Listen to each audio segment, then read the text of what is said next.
All Bones Considered, Laurel Hill Stories number 71 for February 2025. 4 more for Black History Month.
Laurel Hill East is a National Historic Landmark, an arboretum, a sculpture garden, a nature preserve, and an active cemetery in Philadelphia, Pennsylvania. It opened in 1836 and remains a popular visiting spot for tens of thousands of visitors every year. Its sister cemetery, Laurel Hill West, located across the Schuylkill River in Bala-Cynwyd, was founded in 1869. It has a history and a population of its own. I am Dr. Joe Lex, retired professor of emergency medicine at Temple University in Philadelphia, volunteer tour guide at Laurel Hill East and Laurel Hill West, and volunteer podcaster. First, some good news. Major announcement. If you are a big fan of All Bones Considered and Biographical Bites from Bala, my first book of biographical sketches has been accepted and is being published, will be released by Brookline Books on September 13th. It's called All Bones Considered, 52 Laurel Hill Women. This will be an ideal addition to the library of anybody who likes cemeteries, short biographies, Philadelphia and United States history, women's history. Lots of people are going to want this book. I hope it's the first in a series of 4 that I want to release over the next 5 years. I will let you know about book signing opportunities as time grows closer. The February 2025 episode of All Bones Considered continues our tradition of honoring Black History Month by telling you about some people whose names you might not recognize. Judge Lynwood Blount became a lawyer by going to night school. He rose to be a judge in the Philadelphia criminal justice system. His manner and authoritative presence earned him the nickname Count Blount. Florence DeVida Johnson-Reid rose through the ranks to become Dean of Graduate Education and Continuing Education at Cheyney University, but her life was tragically cut short by cancer. Judge Doris May Harris was only the 3rd black woman to graduate from Penn Law, and she became one of the most popular and controversial juvenile court judges in the city. Finally, Jack Jones was a devout Catholic from West Philadelphia who desperately wanted to be a television announcer. Specifically, he wanted to be John Facenda.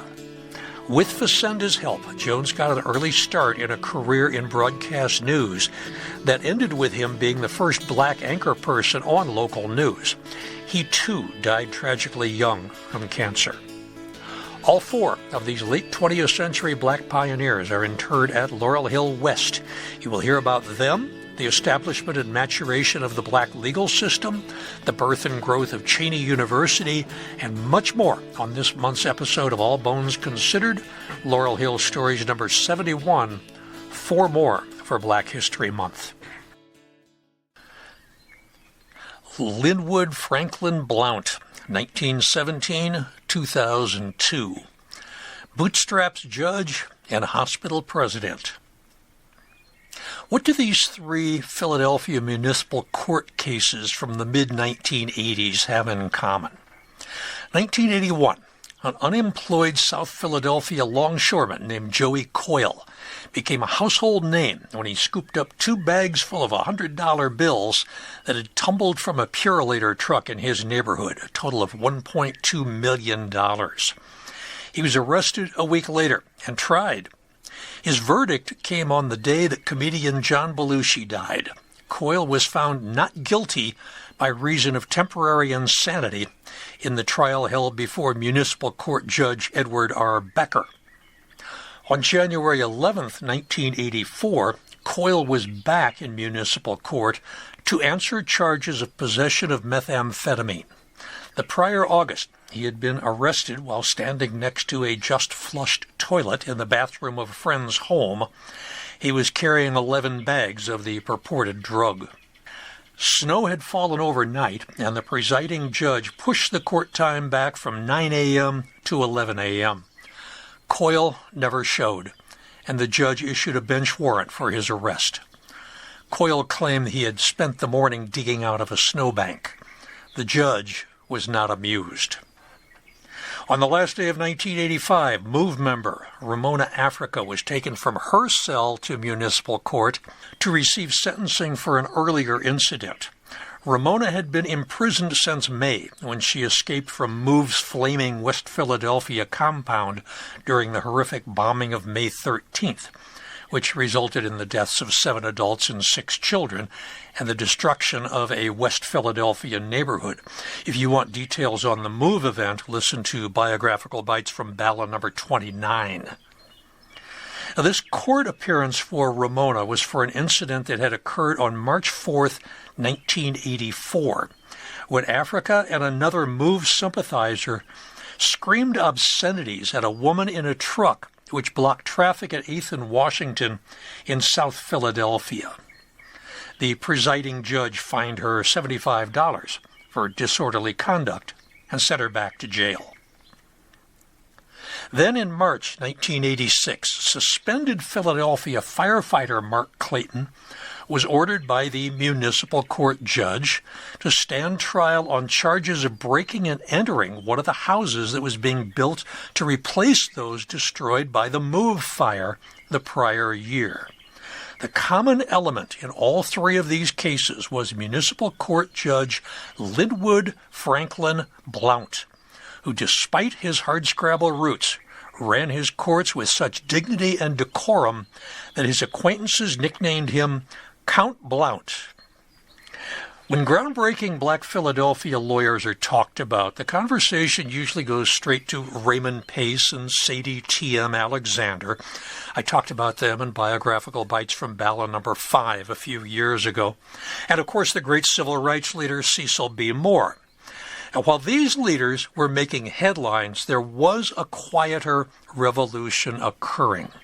As racial barriers slowly crumbled, Black Philadelphians painfully worked their way up the ladder of success. Lynwood F. Blount, born in 1917, was the 3rd child and eldest son of Prince Lee Blount, a Philadelphia naval yard worker, and Mary Elizabeth Gay Blount. They had married in 1912. Lynwood graduated from Overbrook High School. Then he earned a bachelor's degree in education at what was Cheyney State College. When he served in the Navy during the World War II, his draft registration showed him working at the Naval Yard. After the war, Lynwood went to New York City. He took a job as a social worker in the Bronx while he worked on his master's degree in education from New York University. With his new advanced degree in hand, he came back to Philadelphia, and then he taught science at Dobbins Vocational High School and Fitzsimons Junior High. In 1949, he worked at Camp Penn, a free summer session for poor and minority city children, which had been set up by the Commonwealth.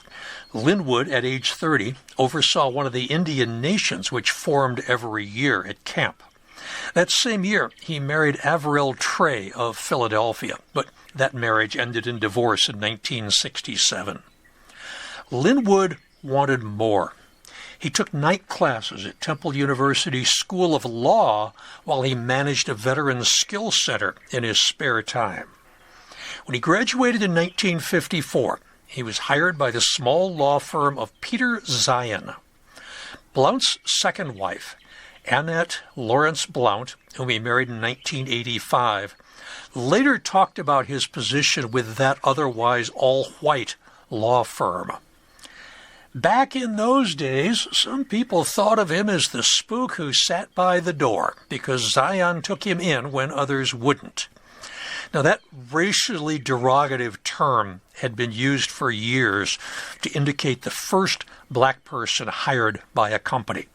He or she would inevitably be placed in an office that was close to and visible from the entrance of the business, so that everyone who entered could see that the company had a racially mixed staff of employees. Lynwood, however, was anything but a token hire. He developed a large, successful civil practice over 20 years before he was elected to the bench in 1973. In 1963, Lynwood made an unsuccessful bid for the city council. 1966, he was named to the city's tax review board. And in 1969, he was named to the Bar Association's Committee of Censors, which monitored lawyers' behavior. Blount was one of 4 candidates who ran for municipal court judge in 1973. He had been judged eminently qualified, and he easily won the election. He was also probably helped by his surname, which made him first on the alphabetized list. He was re-elected to 10-year terms in 1983 and 1993, but he retired in 1998 when he was nearly 80 years old. The municipal court had been restructured in 1969 as a successor to the old magistrate court system. It consisted of 27 elected judges, 9 each for civic, traffic, and minor criminal. Felony cases were handled by the Court of Common Pleas. He started his term by traveling to the city's police station courtrooms. He always brought with him a well-known intolerance for hot air. Fellow Judge Seamus McCaffrey called him no-nonsense and direct, saying he didn't take guff from anyone. Before he was elected to his judgeship, he had spent time as president of Mercy Douglas Hospital in West Philadelphia, which was on its last legs, failing and badly in debt. When it closed for good in 1973, it left thousands of black Philadelphians without a convenient place to receive medical care. Now, as an aside, I am an emergency physician. I'm a retired emergency physician. I worked in a lot of local ERs from the time that I moved to Philadelphia in 1986 until I retired in 2016. Thomas Jefferson University is where I trained, Brandywine Hospital in Chester County, Chestnut Hill Hospital in Philadelphia. They were full-time jobs. I also did moonlighting, part-time jobs at Germantown Hospital, Delaware County. And then I spent the last 13 years as a teacher, professor of emergency medicine at Temple and Episcopal hospitals. Except for the academic settings of Jefferson and Temple, the other 4 ERs that I talked about and that I worked at closed when their hospitals shut down. And while I worked at Temple, Medical College of Pennsylvania, the former Women's Medical College, closed. Closing hospitals is not a new occurrence. If you go to a web page called Schools and Hospitals Absorbed by Penn Medicine, you will see a list of 4 medical schools and 13 hospitals that have been gobbled up by that giant health conglomerate. A few of the hospitals do still exist: Penn Presbyterian Hospital, Pennsylvania Hospital, but others like Howard Hospital or the Gynosaean Hospital just disappeared. St. Joseph's Hospital closed in 2016. Hahnemann University Hospital in 2019. The most significant loss was when Philadelphia General Hospital closed back in 1977. That left Philadelphia the largest city in the country that would not support a public hospital. All of these closed medical facilities had something in common. They predominantly treated Philadelphia's impoverished residents. In a city with nearly 400,000 inhabitants who live below the poverty line, the Pew Charitable Trust estimated that about 91% of those Philadelphians are African American, Hispanic, Latinx, or Asian people of color. Before Medicare was established in 1965, the U.S. healthcare system was marked by widespread racial segregation, particularly in the southern states due to Jim Crow laws. These laws enforced racial discrimination, which led to the establishment of separate and unequal facilities for black patients and other minorities. Many hospitals either refused to treat black patients altogether or provided substandard care. Remember when I talked about Blockley Almshouse in an earlier podcast and how the poor black patients literally were confined to an attic in the hospital? Additionally, the medical profession was largely segregated with limited possibilities for black healthcare providers. This systemic inequality contributed to significant disparities in health outcomes and access to care for marginalized communities. Black mortality rates ran as much as 47% above white mortality rate. For more than 70 years during the peak time of Northern Jim Crow, Philadelphia's answer to where do black patients go for treatment was Mercy Douglas Hospital, which closed in 1973. Hospitals in 19th century America were peripheral to patient care, the study of medicine, and research. Many physicians could complete their training and never had set foot in a hospital. Most hospitals functioned more like an asylum or a prison, and only a handful of elite physicians were allowed to practice in a hospital. It was only after the 1910 Flexner Report that hospitals were recognized as a valuable surrounding for learning. The Freedmen's Bureau, which was responsible for the well-being of formerly enslaved people, opened black hospitals in the South in addition to black schools. The number of black hospitals peaked in 1867 at 45. This had drifted down to 11 by 1868, and by 1872 they'd all been closed except for the one in Washington, D.C. And these black hospitals were all run predominantly by white people. 1895, Philadelphian Dr. Nathan F. Mossel, first African-American graduate of the University of Pennsylvania Medical School, established the first African-American run hospital in Philadelphia, only the second one in the United States. The first black-run hospital was Provident in Chicago. It was founded in 1891 by Dr. Daniel Hale Williams. If the name Mossel sounds familiar, it's because you know Nathan's niece, Sadie Tanner Mossel, who married Raymond Pace Alexander. And Sadie T.M. Alexander is now a candidate for her very own statue.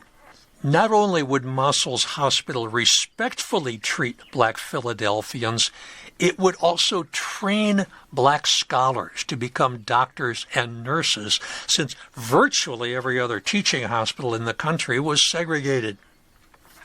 The Frederick Douglass Memorial Hospital and School for Nurses occupied a small building at 1512 Lombard, just west of Broad Street in South Philadelphia.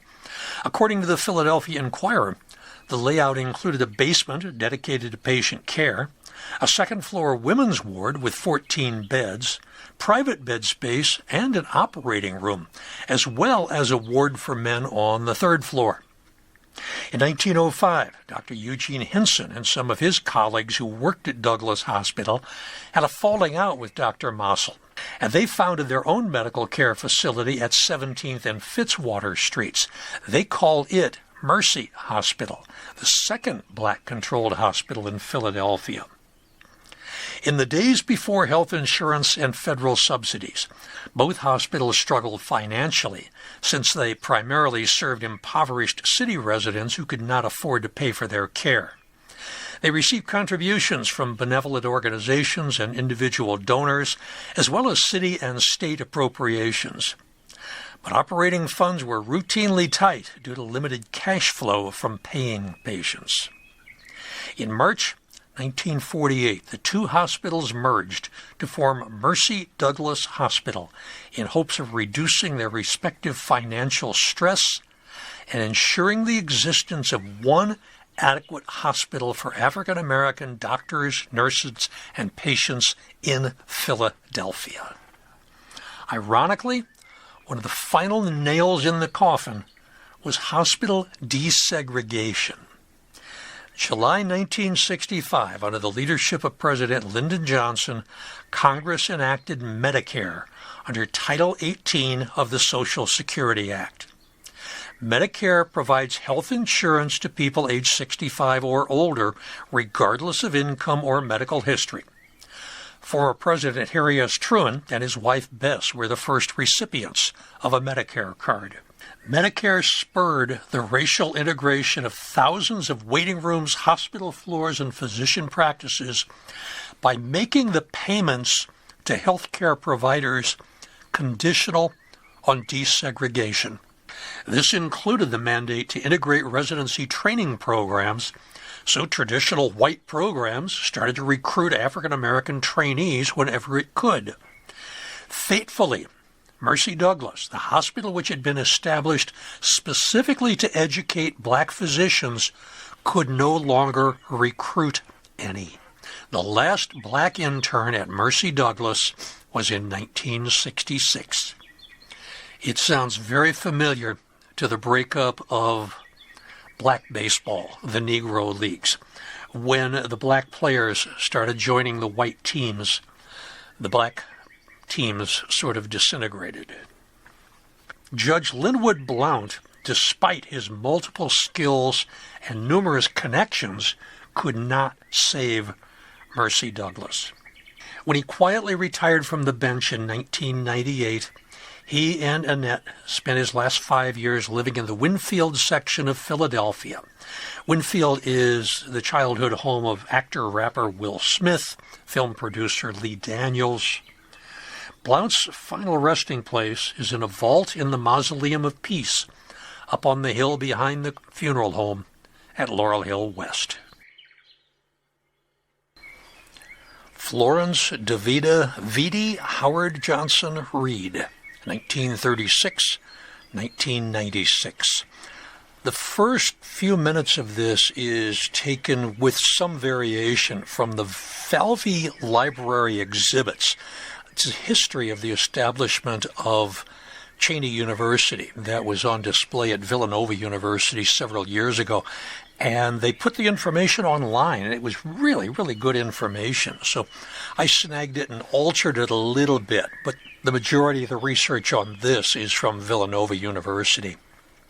Prior to the American Civil War, education for black boys and girls in Philadelphia was non-existent. The few facilities that the city did offer for African American children were much poorer than those provided for white children. Adding to the adversity was the city's refusal to hire African American teachers for the so-called colored schools. White teachers were often ill-prepared. They lacked the motivation to educate African American children, and they experienced a high turnover rate. African American parents with means tutored their children at home, but this left many children with few options. African American leaders in the city complained about these poor conditions. They stressed to city school officials that they had no right to lament the poor state of African American literacy while they offered black children a second-rate education that perpetuated the inequality. Attempted improvements were insufficient and usually short-lived. At the time of the Civil War, W.E.B. Du Bois estimated that about half of Philadelphia's African American population, adults and children, was illiterate. African American parents often refused to send their children to substandard schools. Black public schools in the city threatened to close due to poor attendance. Even if children were fortunate enough to get placed in an all-white school, there were no black teachers as role models. Parents looked to private schools run by black teachers to provide a proper education and opportunity for their youth. Now, among these up-and-coming private schools was the Institute for Colored Youth, the ICY, or IC. As with Haverford, Swarthmore, and Bryn Mawr colleges, this school was the brainchild of a group of white Philadelphia Quakers. The original funds came from the Quaker elder Richard Humphreys. He was born in 1750 in the British Virgin Islands to a slaveholding family. Humphreys came to Philadelphia as a young man to pursue a career as a goldsmith, and his Quaker faith continued to grow. By the time that he died in 1832, he had become a wealthy and respected member of the community. He'd been moved by the struggles of the African American community in his adopted city. And in his will, he bequeathed $10,000, that was about a tenth of his estate, to a group of friends for the purpose of providing opportunity to African Americans through education. Humphrey tasked the group to establish a benevolent society or institution to instruct the descendants of the African race in various branches of the mechanical arts and trade and in agriculture. The education was also to prepare them to act as teachers. At first, the Board of Managers experimented with agricultural and industrial education, as well as apprenticeships for black children. But by 1851, the managers focused instead on Humphrey's wish to prepare young African Americans to teach. The result was the Institute for Colored Youth. In 1852, the Boys and Girls High Schools opened at 716, 1718 Lombard Street. Preparatory school followed as the school was gradually staffed by an elite faculty of black women and men. The managers initially planned to charge a modest tuition, but by 1853, young men and women attended for free. Institute students were not required to become students, but true to Humphrey's bequest, the managers insisted that such men and women, quote, shall always have the preference over others who have no such intent, end quote. Despite Humphrey's original modest vision to instruct students in, quote, the mechanical arts, IC faculty held their students to high academic standards. They pursued a rigorous academic curriculum which included advanced mathematics, sciences, English, philosophy, various social sciences, and classical languages, both Greek and Latin. Members of the senior class of 1864, for example, this is high school, mind you, were expected to achieve mastery in mathematics, including higher algebra, logarithms, geometry, and plane and spherical trigonometry, English, natural and mental philosophy, chemistry, and the classics, including Greek and Latin grammar, Virgil's Aeneid, Caesar's De Bello Gallico, and the New Testament in Greek. Students also received religious instruction, as the Board of Managers considered moral and religious training to be even more important than literary and scientific instruction. Students were always required to maintain high standards of both academic performance and behavior. Failure to do so, especially for 3 or more consecutive months, could result in expulsion. To graduate, students had to pass rigorous final examinations that placed heavy emphasis on mathematics and the classics. These oral examinations were held before the Board of Managers and were open to the public. Beyond the instruction of the next generation of black teachers, the Institute served as an invaluable community resource committed to enrich the lives of Philadelphians of color. Teachers began to amass a lending library, which in 10 years had grown to include more than 2,000 books. They opened a reading room, which was, quote, neatly fitted for the comfort and conveniences of those inclined to avail themselves in that way of the advantages of the library. In addition, the Institute held an annual lecture series that featured both teachers and other leading African American intellectuals, ministers, and activists of the time. The topics for the lectures were diverse and included subjects in academics, religion, and current events. When the Civil War broke out, the IC had grown to more than 100 students and was rapidly gaining a reputation well beyond the city for academic excellence and for producing community leaders. In 1866, 14 years after it first opened its doors, IC moved to a larger building. That same year, the school proudly celebrated its first 37 graduates, women and men who mastered the Institute's rigorous curriculum and now stood ready to carry on that work. Most graduates did go on to teach in schools in both the North and the South. Others became physicians, government employees, lawyers, business owners. Even students who failed to graduate found opportunities to pursue teaching, business, or higher education. Philadelphians of color enthusiastically embraced the IC and its students. By 1863, the school was part of the intellectual, cultural, and political fabric of the community. The Christian Recorder, a black newspaper published by Philadelphia's African Methodist Episcopal Church, regularly reported on the public lectures sponsored by the Institute and the, quote, interested colored audiences, end quote, who convened to hear the speakers. The newspaper also reported on the Institute's annual examinations and offered praise for the individual achievements of graduates at each commencement. The school was a source of pride for the community and an important cultural and political institution.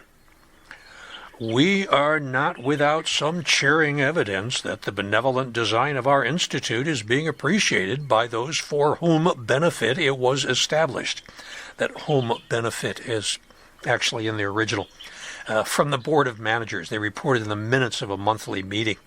They took satisfaction in the esteemed position of the school in the African American community of Philadelphia. We have found on the part of many of the most respectable of the colored people an increased disposition to aid our efforts, and from parents and others we often receive expressions of gratitude. The managers also noted with pride the growing reputation of the school outside of Philadelphia. In May 1857, they reported that since its opening, the school was beginning to attract the attention of intelligent persons in various parts of the country and has been more frequently visited by strangers than heretofore.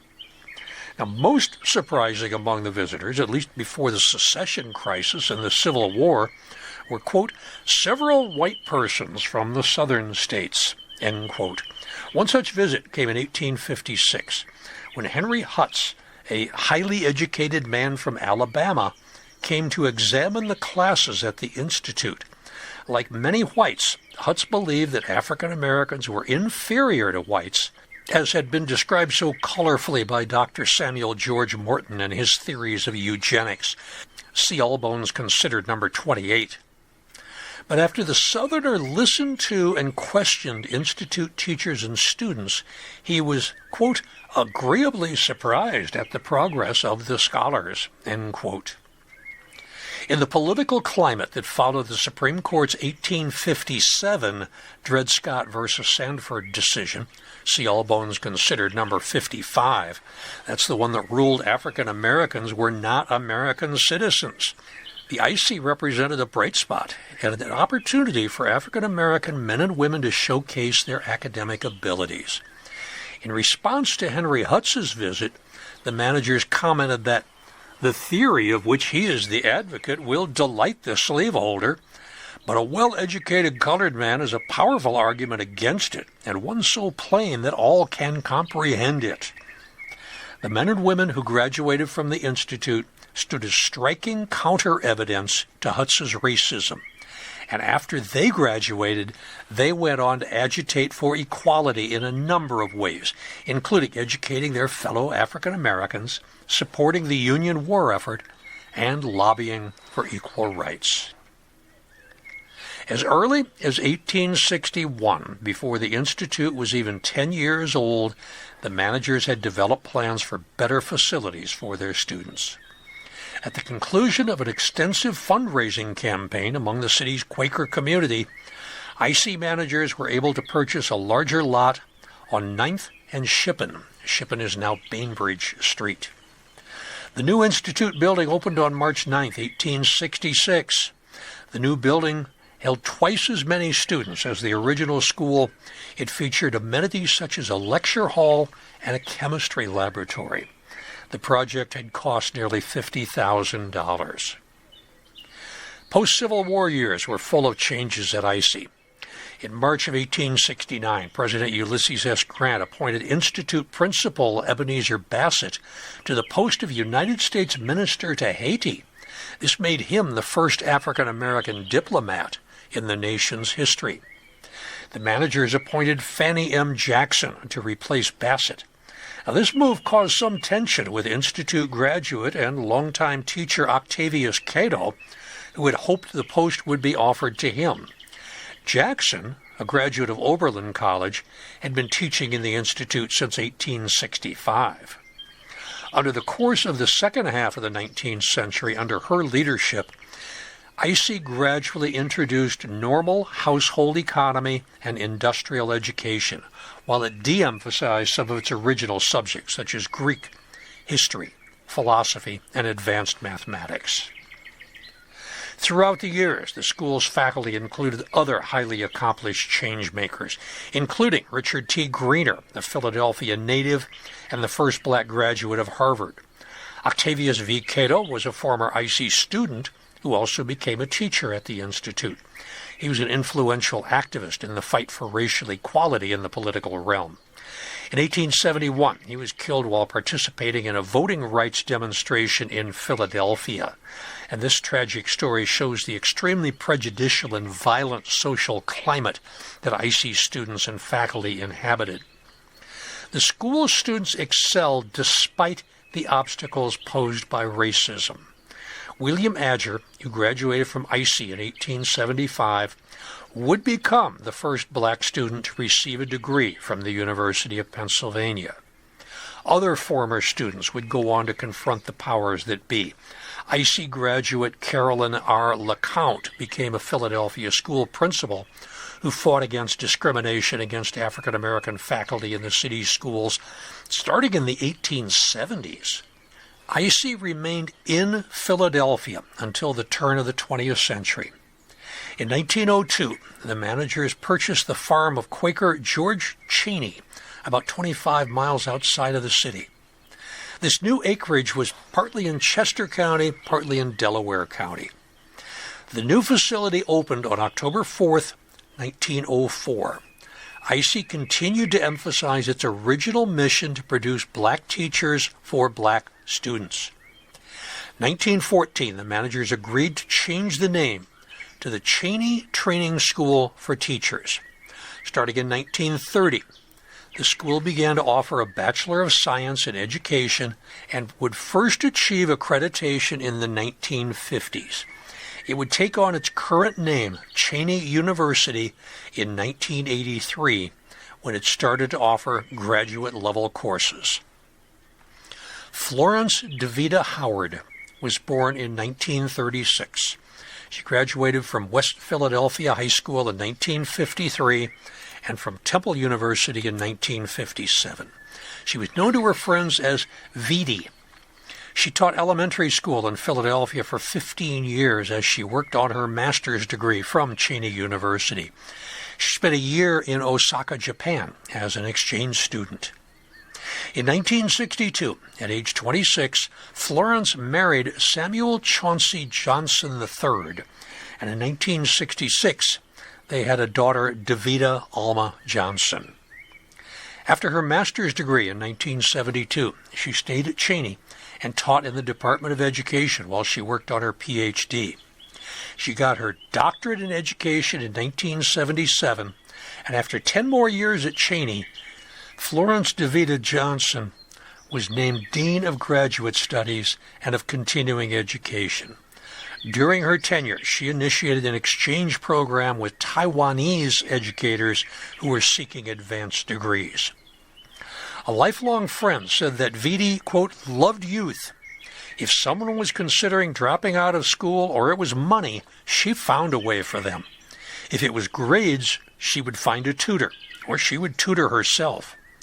People who came to her as students needing help are now teachers and doing other things. Another friend offered, she met every challenge. She could write poetry. She could fix a car if she had to. Now, Dr. Johnson-Reid was also very active in community affairs. She founded the Chester County chapter of Drifters Incorporated, a black women's service organization, and she was a charter member of Alpha Kappa Alpha, the first intercollegiate historically African-American sorority that had been founded at Howard in 1908. Other members include writers Sonia Sanchez and Toni Morrison, actors Felicia Rashad and Wanda Sykes, musician Cassandra Wilson, hidden figures Katherine Johnson, Dorothy Vaughan, Mary Jackson, Vice President Kamala Harris, tennis star Althea Gibson, and dozens more whose names you would probably recognize. Now, Dr. Florence DeVida Johnson-Reid was only 59 when she died of lung cancer at her home in Malvern, where she had lived for the prior 22 years. Services were at the African Episcopal Church of St. Thomas in Lancaster, with interment in the Mausoleum of Peace on the hill above the funeral home. Let's take a break from the podcast. I'll tell you about some things that are coming up at Laurel Hill Cemetery, including, if you are listening on the 1st, tomorrow I'm giving a tour at Laurel Hill West. I'm doing my Franconia tour. Since I am the tour guide, that means no matter what the forecast, there's a 50-50 chance of rain. It usually rains on about half the tours that I give. The good news is Franconia is a small section. I'm actually just covering people in one section of the cemetery that is close to the funeral home. We are going to see bankers and gas magnates and a survivor of the Titanic and a couple of professional baseball players and musicians, and look across the road at Billionaires Row and see Ed Snyder and some other billionaires there. It's a fun tour. Come join me on Sunday at 1 o'clock, Laurel Hill West at the funeral home. Saturday, February 8th, Hot Spots and Storied Plots, the introductory tour at Laurel Hill East from 10 a.m. until noon. Patricia Silverman is your host on that. Two things happening on Saturday the 15th. There's the Great Backyard Bird Count, which is from 9 a.m. until 11 a.m., and that will be at Laurel Hill East. And then Gwen Kaminsky gives one of my favorite tours. It's a Valentine's Day tour for February 15th from 1 until 3 at Laurel Hill East. Till Death Do Us Part, love stories. Some terrific stories from Gwen on that. The opposite of the love stories is All Thorns and No Roses, Love Gone Wrong. That is the next day. That is on Sunday, the 16th, from 1 until 3 p.m., and that's at Laurel Hill West. Sarah Hamill is your guide on that, and I guarantee you will have fun with that. You really will. Sarah gives terrific tours. There is an introductory tour at Laurel Hill West on the 22nd, the Sacred Spaces and Storied Places. That's at 10 a.m., and Jen Kravinskas will be your guide. Sarah's back on the 22nd from 1 until 3 p.m. at Laurel Hill West. She's doing the Black History Month tour. And I always learn something new. Sarah always finds one or two new people that I know nothing about. That's always exciting when I go on her tours. Presidential Connections the next day, February 23rd, just in time for President's Day. 1 p.m. until 3 p.m. at Laurel Hill East, and that will be Rich Wilhelm. He will talk about more than a dozen people who had very close presidential connections, including the guy who made the gun that was used to assassinate Abraham Lincoln. So, by all means, come join us for that one. That's a fun tour. There's a virtual Sacred Spaces and Storied Places tour on Monday the 24th at 6:30 p.m. Looks like I'm doing that one. Okay. That's all right. I got a few weeks. I'll put it together. I've got some good stuff I can use for the virtual tour from West. Anyway, that'll be me. Monday, February 24th at 6:30. I'm glad I saw that. Death Cafe, Tuesday the 25th, 6 p.m. to 8 p.m. Go to the website, laurelhillphl.com/events/calendar. You can get more information there. And finish the month off with an introductory hotspots tour at Laurel Hill East with Rich Boardman, one of the senior guides for Laurel Hill. As I said before, eventually I hope to have a book signing at Laurel Hill West when the book comes out in September. But that is months away, and we have a lot of things to figure out between now and then. For one thing, I would really like to hold a copy of the book in my hands, and that's not going to happen for a few months. Okay, let's get back to the podcast. Judge Doris May Harris, 1925-1985. It's opening day for the fall term in 1870 at Harvard Law School. By late morning, the sole lecture room in Dane Hall is already a very uncomfortable place in the summer-like weather. The students are seated in a crowded room full of straight-backed chairs with wicker seats behind Spartan desks. Dean Christopher Columbus Langdell presides from an upraised desk at the front of the hall. Rumors had circulated since last spring that the new professor promoted a novel approach to legal instruction. Each student had been given a collection of advance sheets from something Langdell would later call a casebook on contracts. Students glanced over their handouts, not sure what to do with their new information. After a brief pause, Langdell spoke. Mr. Fox, will you state the facts in the case of Payne versus Cave?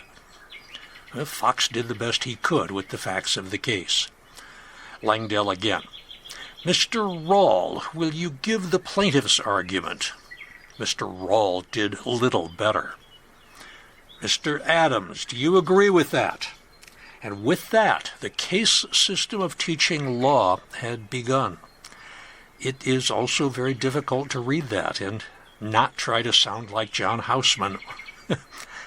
Two things can be said with certainty about that auspicious occasion. There were no African Americans in the room, and there were no women. Like many 19th century careers that start people on a path to financial success, they were limited to white men.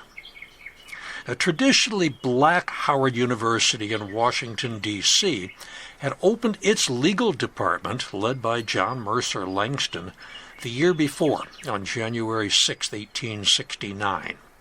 The founders of Howard Law recognized, quote, a great need to train lawyers who would have a strong commitment to helping black Americans secure and protect their newly established rights, end quote, during the country's tumultuous Reconstruction era. The first class consisted of 6 students. They met 3 evenings a week in the homes and offices of the department's 4 teachers. Classes were conducted in various locations throughout the years before the Howard Law School settled into its current location in 1974. The LLB program required only 2 years of study at the time. So on February 3, 1871, 10 students were awarded degrees at the first commencement ceremony. Langston, who was born free to a freed woman who had been impregnated by her former white owner, went to Oberlin College in Ohio, where he earned a bachelor's degree in 1849 and a master's degree in theology in 1852. He was the first known black person to apply to an American law school. He was denied admission to law schools in New York and Ohio because of his race. One school flatly told him, students would not feel at home with you, you would not feel at home with them. So Langston had to study law the old-fashioned way, as an apprentice under abolitionist attorney and Republican U.S. Congressman Philemon Bliss in nearby Elyria. He was admitted to the Ohio bar, the first black member, in 1854. The first African American to practice law in Pennsylvania was Jonathan Joseph Wright in 1865. Like Langdon, he had become a lawyer by reading the law and by apprenticing under a practicing lawyer. The formal college-based teaching of law in Pennsylvania had started years earlier, in 1792, when Professor of Law Founding Father James Wilson gave his lectures on law. Wilson and fellow Founding Father James Madison had been the primary authors of the United States Constitution. Wilson mostly ignored the practical matters of legal training. Like many of his educated contemporaries, he viewed the academic study of law as a branch of a general cultured education, rather than solely as a prelude to a profession. So while he was professor at Penn, Wilson gave his lectures on law to President George Washington, Vice President John Adams, and the rest of George Washington's cabinet, including Secretary of State Thomas Jefferson. Wilson died in 1798. He's interred at Christ Church Burial Ground. Penn appointed a second professor of law in 1817, 49-year-old Charles Willing Hare. He lasted less than a year. The only story that I could find is that Hare, quote, delivered one course, but shortly afterward became incapacitated mentally. Thomas Sully's 1814 portrait of Hare is in the collection of the Philadelphia Museum of Art.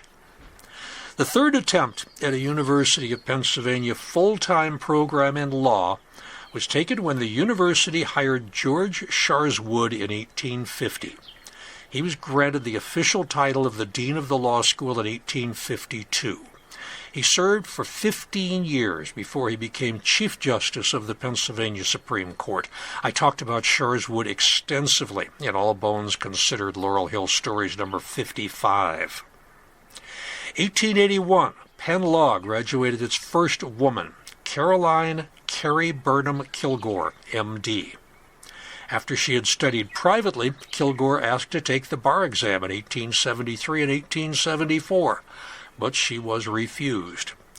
Dean Sharswood stated in a letter that he would resign if the day came when black people or women gained admittance. After 10 years of lobbying, Kilgore finally became the first woman admitted to the University of Pennsylvania Law School in 1881, and she graduated in 1883. By 1890, she had gained admittance to practice before the Pennsylvania Courts of Common Pleas, the Supreme Court of Pennsylvania, and the United States Supreme Court in 1890. Kilgore House on the Penn campus is named for her. The first black graduate of Penn Law was Aaron Albert Mossel in 1888. His niece, Sadie Tanner Mossel, was the first black woman in the United States to get a Ph.D. in economics, but when the only job she could get was as an actuary at an insurance office, she went to Penn Law, and she became their first black female graduate. You can hear a lot more about Sadie in Biographical Bites from Bala, Laurel Hill West Stories number 5.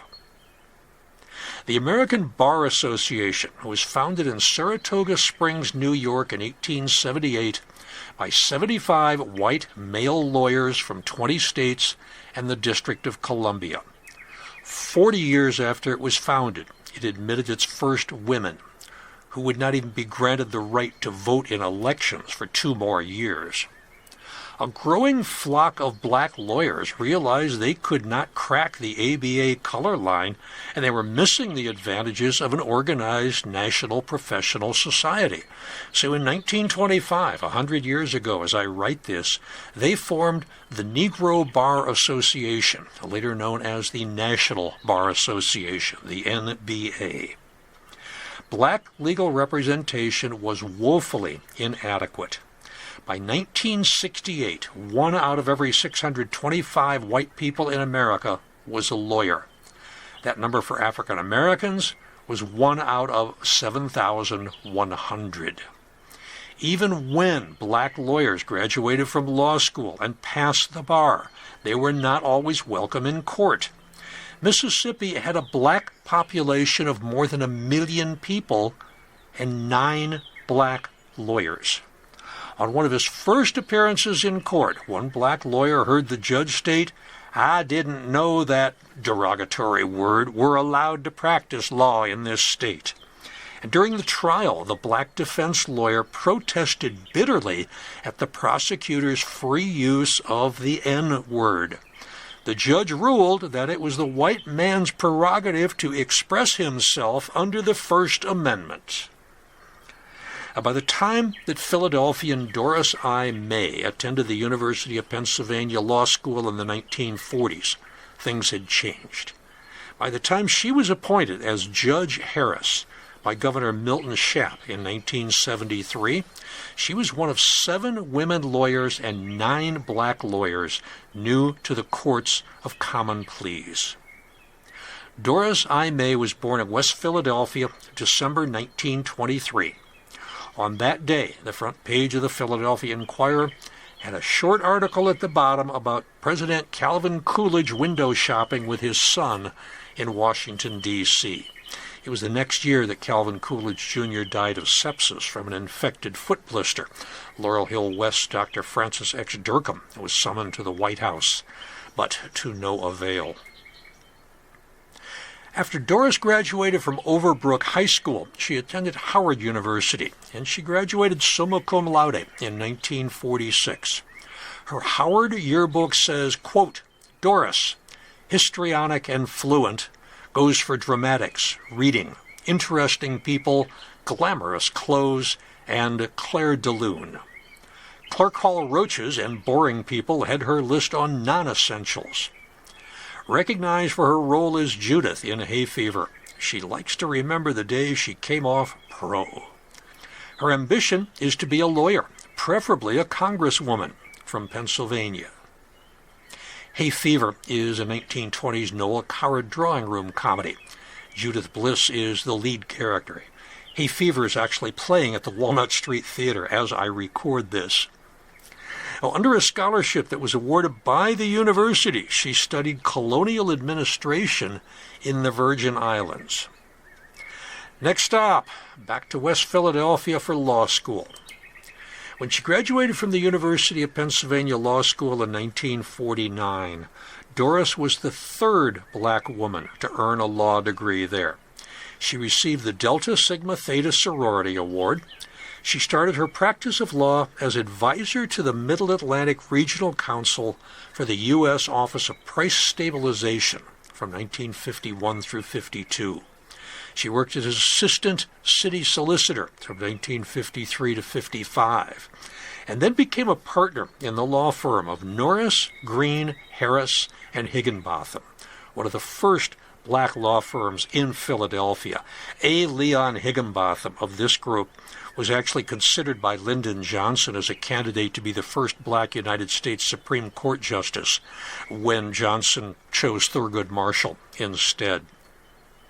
After 5 years in private practice, Doris returned to government work as an assistant state attorney general. And after 2 years with the state, she took a job as attorney for the U.S. Small Business Administration. She stayed for 3 years there, and then spent 5 years as assistant general counsel for the Philadelphia School District. Along the way, she was married for an unknown period to Walter P. Harris. He was Pennsylvania's first black certified public accountant and Philadelphia's first black deputy controller. Their son, Walter Jr., is an ophthalmologist on staff at Wills Eye Hospital after he served as chair of ophthalmology at Drexel University. Walter Sr.'s 1976 obituary makes no mention of his former wife. He's buried at Eden Cemetery. It was in December of 1971 that Doris May Harris was appointed by Pennsylvania Governor Milton Shapp to the Common Pleas Court in Philadelphia. When she came up for the 1973 election, the Philadelphia Bar Association Commission on Merit Judicial Retention refused to endorse her for re-election, saying there was substantial question as to her qualifications. She had high ratings in civil law, in which she had extensive experience, but they raised questions about her abilities in trial conduct in juvenile and criminal cases. Some defense attorneys complained that she ruled in favor of the prosecution when she was unsure and was duly impatient on the bench. Now, despite this dodgy rating, Judge Harris was the top vote-getter among candidates for the Common Pleas Court in that 1973 Democratic primary. She received more than 96,000 votes. As family court judge, she received praise for her policy of fining parents of children found guilty of vandalism. In 1974, she was in the headlines when she urged parents of 5 white children who had destroyed a Kensington row house in a racial incident to work with the Philadelphia Human Relations Committee. The headline of the article by black reporter and columnist Asel Moore was "Sentence? Brotherhood?" with a question mark. As a black woman in a position of power and authority, she was a sought-after speaker. In 1972, she was honored with an award for education along with future Philadelphia school superintendent Constance Clayton, who's interred at Laurel Hill West in the Hanover section. Now, at the time, Constance Clayton was with the U.S. Department of Labor. In 1977, Judge Harris sat on a public panel to discuss relations between black men and women. She received healthy applause when she made her case. "We will not walk in front of you, but we refuse to walk behind you." Doris served as secretary of the Juvenile Judges Commission of Pennsylvania, but her unusual sentencing of juveniles continued to disturb people. In a letter to the editor of the Philadelphia Inquirer, a former resident of the city took exception to her methods. "I was appalled and truly disappointed when I heard that Judge Doris May Harris released on probation 2 15-year-olds convicted of several crimes, including assault and receiving stolen goods, stemming from a street attack on Super Sunday. This judge has made a mockery of the judicial system, and a sentence of mere probation for such a violent crime must have a debilitating effect on the morale of Philadelphia police officers. I spent 24 years as a Philadelphia resident, and I feel a lot safer for living 65 miles away." End quote. The writer lives in Atlantic City. Doris was chair of the Juvenile Court Week activities from 1981 to 1984. She was a member of the Bar Associations for Philadelphia and Pennsylvania, as well as the National and the American Bar Association. Her community activities included Delta Sigma Theta sorority, which had originated at Howard University in 1913. She was also involved in the Negro Business Professional Women and the National Council of Negro Women. Judge Doris May Harris was only 61 years old when she died in her Winfield home in 1985. Services were at the St. Thomas Episcopal Church at 52nd and Parish Street, followed by cremation and interment in the Sanctuary of Remembrance. Her brass urn is inscribed, "Well done, good and faithful servant." Her death notice requested that in her memory, contributions can be made to the Doris May Harris Scholarship Fund at the University of Pennsylvania School of Law. The Philadelphia Bar Association annually awards the Doris May Harris Image Award to an African-American woman attorney who best personifies the ideas that Judge Harris exemplified in her life and work. A deep commitment to mentorship, a motivating force in community outreach, integrity, and professional excellence. John Wesley Claver Jack Jones, 1949-1991, pioneering TV anchor. In 1889, Philadelphia Archbishop Patrick Ryan wrote to Mother Catherine Drexel to tell her that he had at last secured a priest to minister to the black Catholics in Philadelphia. Throughout the 18th and 19th centuries, Philadelphia's black Catholics did not have a church of their own. They attended Mass at various churches in the city, the older churches, Old St. Joe's, Old St. Mary's, Holy Trinity. Well, Father Hilterman of Holy Trinity recognized the importance of giving the black Catholics their own space, just as he had done with the Germans that he served. He reserved one Sunday Mass per week to be for the black Catholics, and he organized them into the St. Peter Claver Union with a church on South 12th Street. As St. Peter's grew, a new school was dedicated in 1906. Eventually, the parish became the mother church for the expanding black Catholic population in the city. The church was named after Peter Claver, a 17th century Spanish missionary who was recognized as the patron saint of African Americans due to his work with enslaved people in Colombia, South America. Many early Christians were African. Mark the Evangelist, Simon of Cyrene, Simeon Niger. Several early church fathers were natives of Africa: Clement of Alexandria, Tertullian, Athanasius, Cyril of Alexandria, Cyprian, Augustine. Early martyrs, Saints Perpetua and Felicity, Saint Maurice, came from Africa.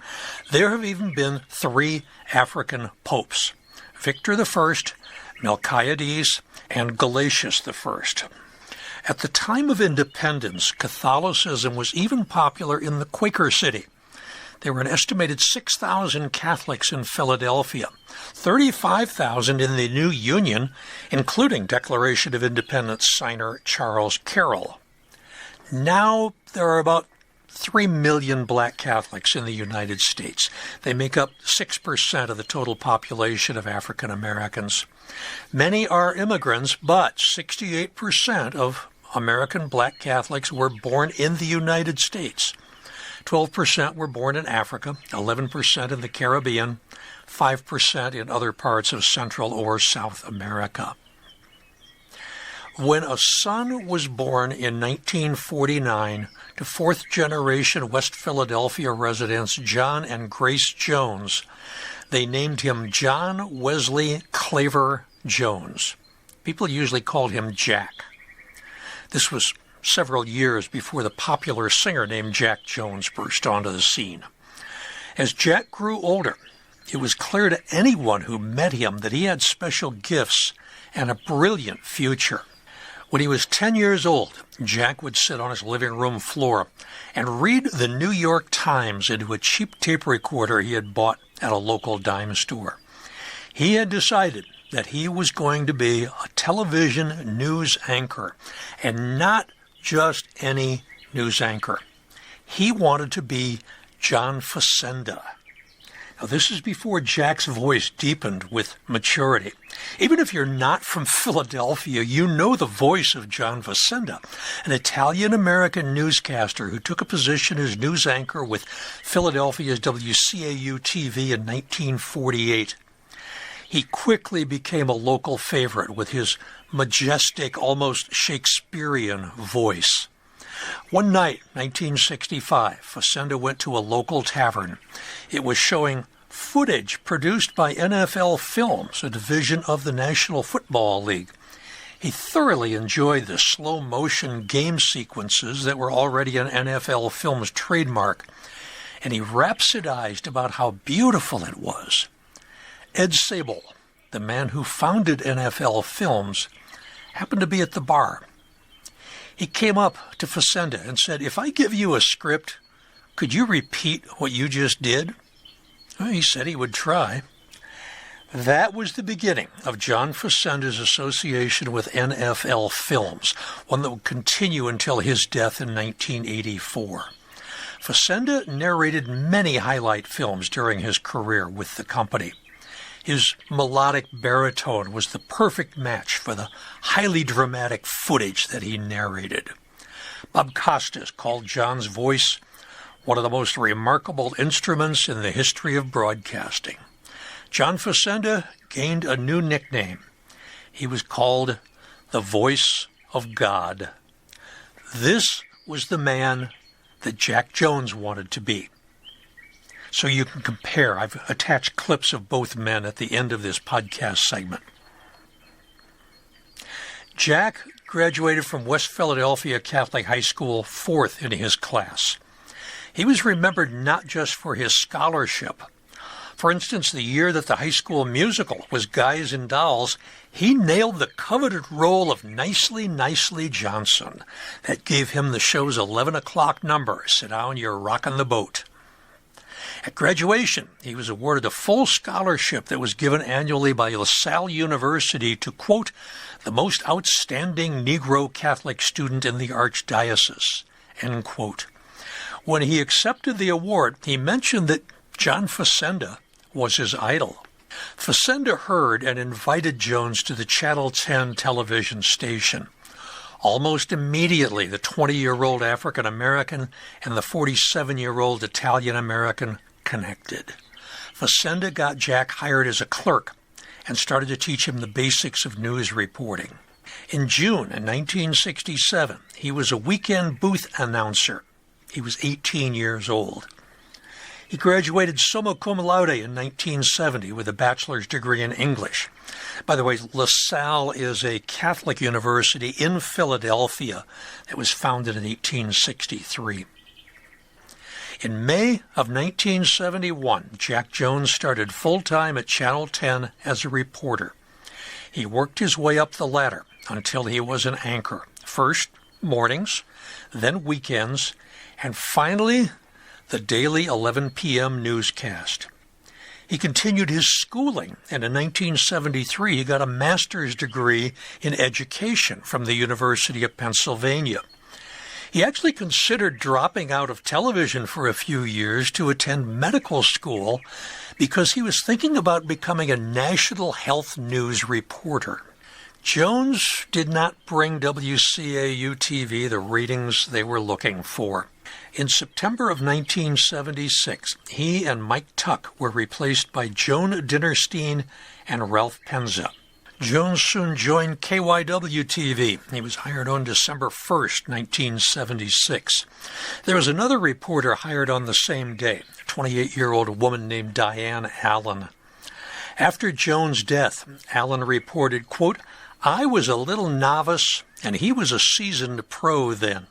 He helped me over some rough spots, sort of like a Dutch uncle.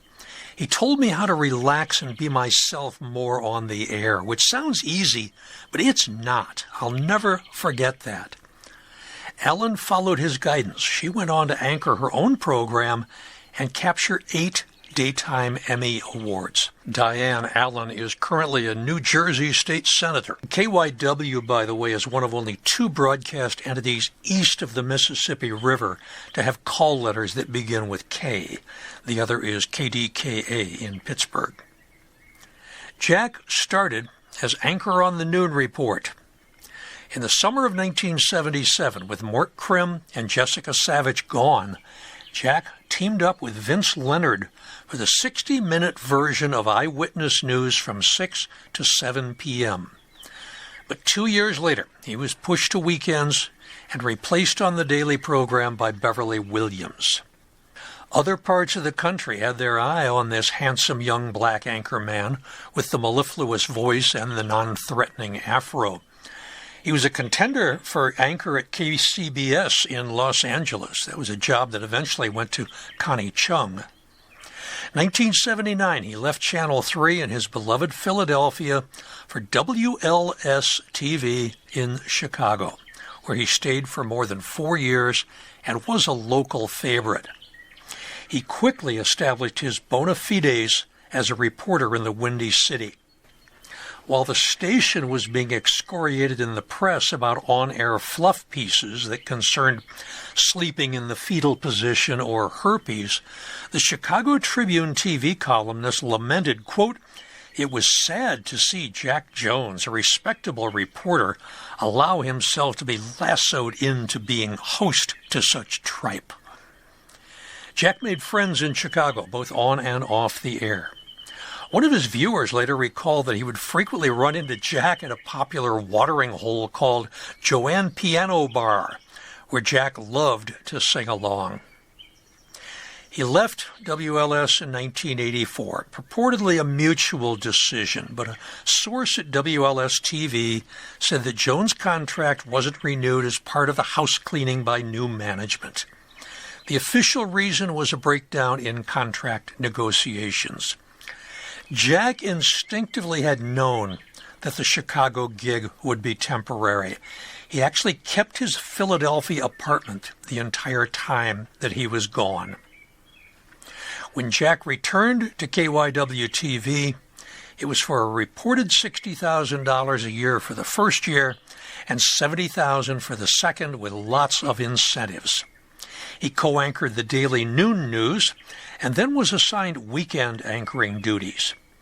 Jack seemed to like the idea that the Channel 3 studios, which were then at 5th and Market Streets, was only 3 blocks from where he was born. He was interviewed when he came back to Philly. "I always intended to come back here. In my heart, I never left this town. I figure if I do well and the ratings go up, I'm a hero. I figure it's a win-win situation because people know me, and I think they'll watch us out of curiosity if nothing else. So I won't make $1 billion. So what? I'm not driven that way. I'm also not obsessed with going to the network. This is where I want to be.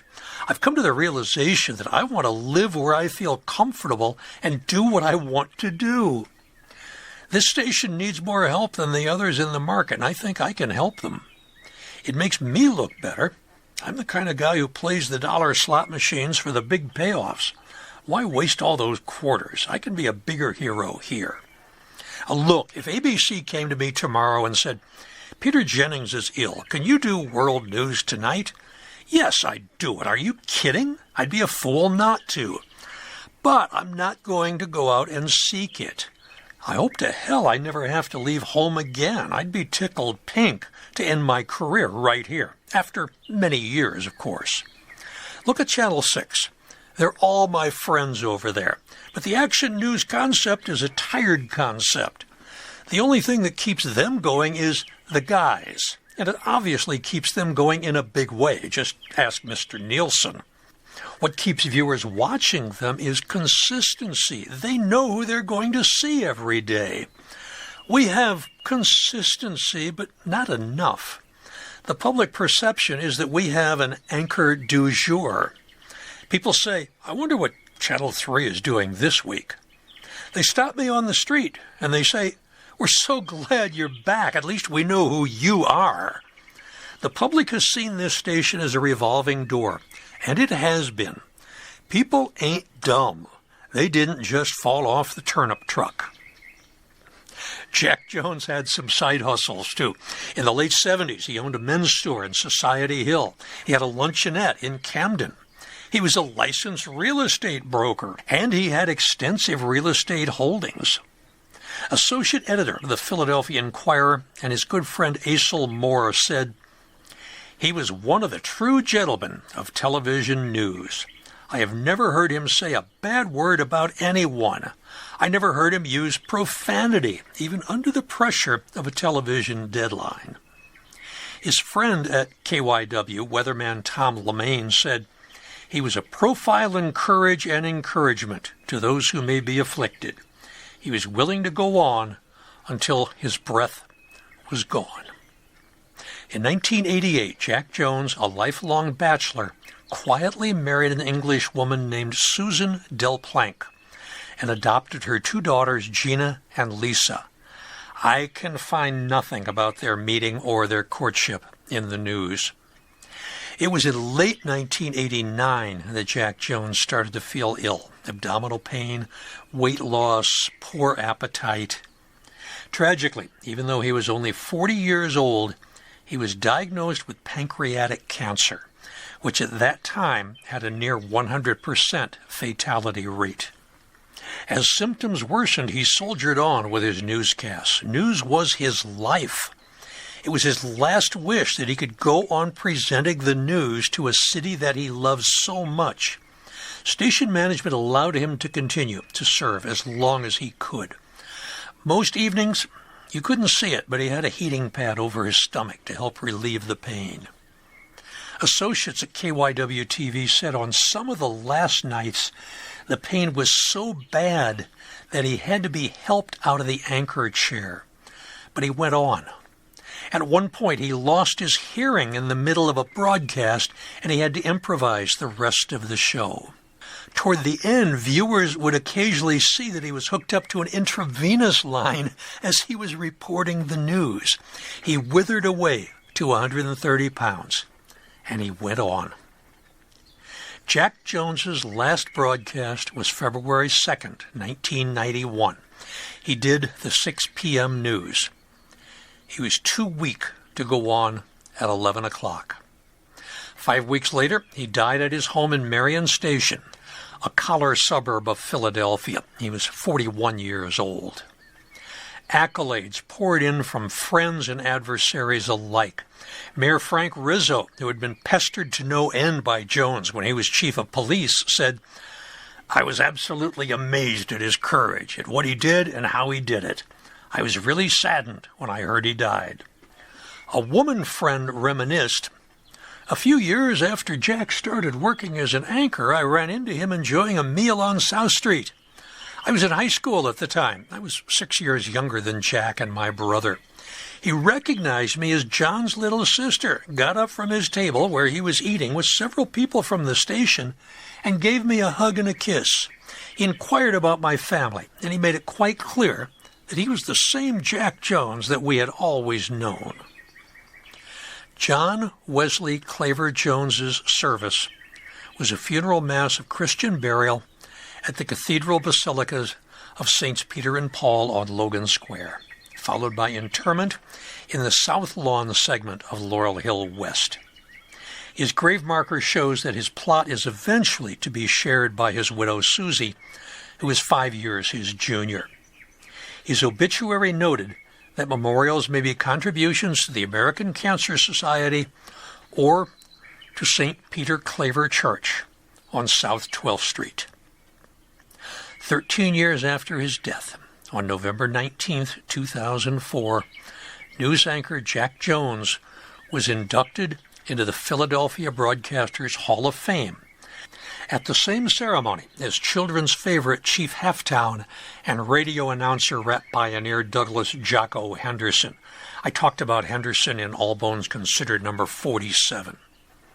Jack Jones' presence continues to be missed by anyone who knew him. Here's what John Facenda sounded like. This is the famous Washington Redskins marching band, organized in 1937 when George Preston Marshall moved his team to Washington, D.C. in defiance of Boston's lack of support. And here is what Jack Jones sounds like. 55th and Locust was where I lived. Over there was a candy store. It's now an apartment building. The drugstore is now a church, but of course Mr. Hill at the barbershop is still there. A lot of changes in the neighborhood, but the thing that really doesn't change, and that hasn't changed in 60 years, is my old high school, West Catholic. 60 years of tradition. West Catholic graduates are very, very proud of their school, and there are millions of us around.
For the mid-February edition of Biographical Bites from Bala, Laurel Hill West Stories, number 41, I'm going to continue Black History Month with the story of the Reverend Leonard Smalls and his 30-year calling to care for prisoners in Graterford Prison.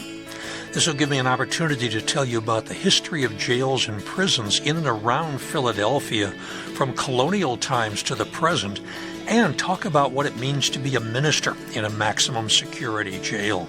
It's All Bones Considered, Laurel Hill Stories number 72. It's Women's History Month. I will finally tell the story of the founding of the Female Medical College, with its evolution to become probably the most important women's medical school in the world.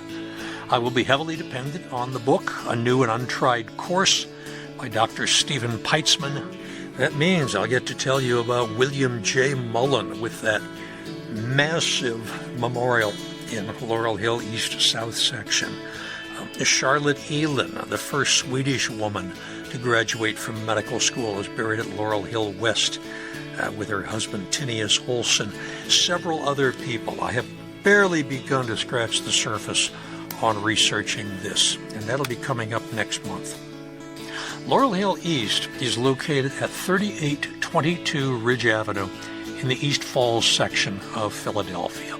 It is an easy walk from the bus stop at Ridge and Allegheny for SEPTA buses R1 and 61. And I just remembered, I wonder if R changed its name. There was a shakeup in SEPTA, the Southeastern Pennsylvania Transportation Authority, recently, and a lot of the lettered buses got changed to numbered buses. I'm going to try to fix that before next time. For now, I'm going to say it's buses R1 and 61. At least I know they're the same. Admission is free, as is parking in the lot across the street, although spaces are very limited. You can pull into the grounds and park where you know you won't be blocking anyone.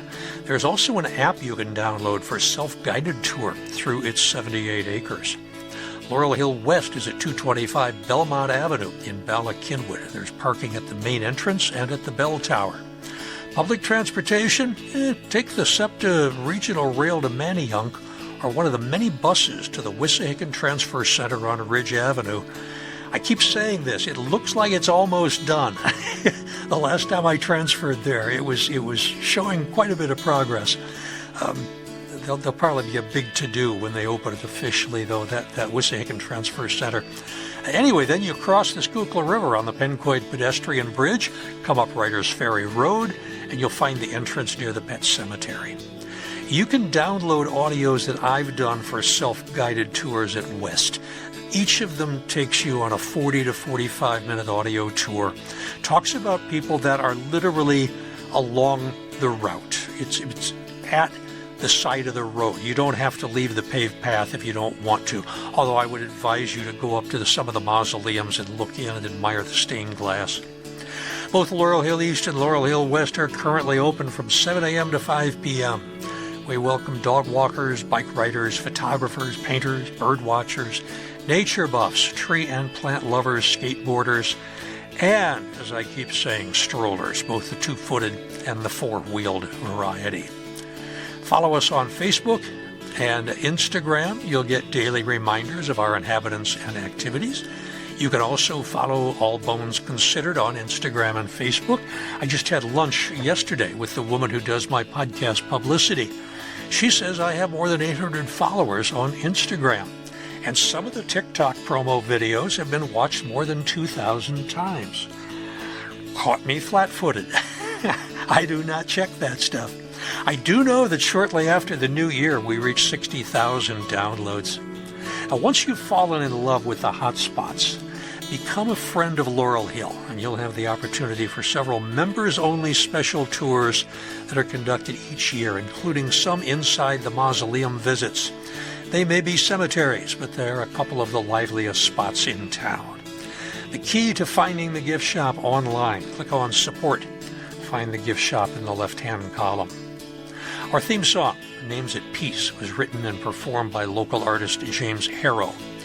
All Bones Considered, Laurel Hill Stories, and Biographical Bites from Bala, Laurel Hill West Stories, Our research written, narrated, and produced by me, Joe Lex, retired professor of emergency medicine from Temple University. You can reach me through my email, jrlexjr1947@gmail.com. Remember to keep body and soul together until next time. On All Bones Considered, Laurel Hill Stories, where the plot thickens. Stick around to hear the references that I use for this podcast. And until the next time we meet, stay safe, stay well, and stay above ground. Stay tuned if you want the bibliography. The Lynwood Blount information came mostly from newspapers. I did use one research article called A Brief History of Mercy Douglas Hospital in Philadelphia by Elliot M. Rudwick. That's from the Journal of Negro Education, Volume 20, Number 1, Winter 1951, pages 50 through 56. Other than that, it was 19 newspaper articles. Florence DeVida Johnson-Reid was also out of newspaper articles. I also used some websites. I mentioned the one from Villanova that gave me a lot of information about the establishment of the Colored Youth Institute, which later became Cheyney University. Judge Doris May, once again, lots of newspaper articles. I used one article called Judicial Evolution of the Law of School Integration Since Brown versus Board of Education. That's by Frank T. Reed. Law and Contemporary Problems, Winter 1975, Volume 39, Number 1. It's from a segment called The Courts, Social Science, and School Desegregation, Part 1, pages 7 through 49. The Birth of the Modern Law School by Anthony Chase. The American Journal of Legal History, October 1979, Volume 23, Number 4, pages 329 to 348. And for Jack Jones, everything was out of the local newspapers except for one article that was a little helpful. It's called The Rise and Fall of Parish Cohesiveness in Philadelphia by Kathleen Gavigan. It's from the Records of the American Catholic Historical Society of Philadelphia, March through December 1975, Volume 86, Number 1 through 4, pages 107 to 131.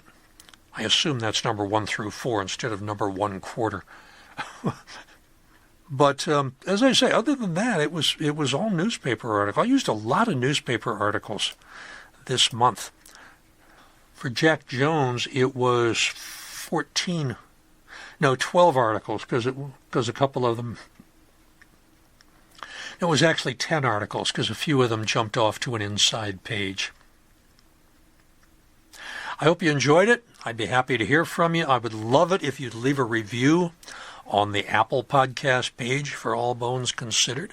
If you want to get in touch with me, it's jrlexjr1947@gmail.com. See you in a couple of weeks.